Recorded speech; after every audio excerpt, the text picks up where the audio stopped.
పోతుంది.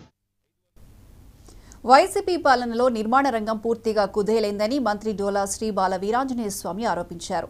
ప్రకాశం జిల్లా సింగరాయకొండ మండలం కల్కివాయిలో జరిగిన ఓ సమావేశంలో ఆయన పాల్గొన్నారు. కూటమి ప్రభుత్వం అధికారంలోకి వచ్చిన వెంటనే ఉచిత ఇసుక పాలసీ తెచ్చి భవన నిర్మాణ కార్మికులకు అండగా ఉన్నామని వ్యాఖ్యానించారు. పేదల ఇంటి నిర్మాణానికి 4 లక్షలు ఇస్తామని చెప్పారు.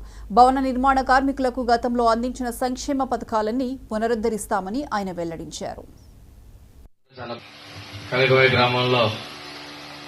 రాఘవుల గారి గృహ ప్రవేశం ఆ రోజు రాలేకపోవటం ఈరోజు మనందరం కలుసుకోవడం జరిగింది.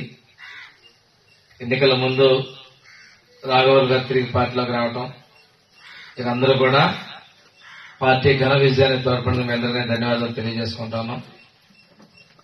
ఈరోజు ఇక్కడికి నియోజకవర్గంలోని ముఖ్య గ్రామాల నుంచి కూడా చాలా మంది వడ్డీల సంఘ నాయకులు రావడం చాలా సంతోషం.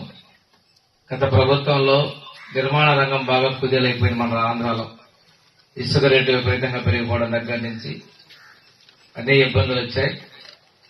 రేపు మన ఎన్డీఏ ప్రభుత్వంలో ఇంటి విలువ కూడా 4 లక్షల పైచీలకు ఇవ్వబోతా ఉన్నాం. ఉచిత ఇసుక పాలసీ తీసుకొచ్చాం.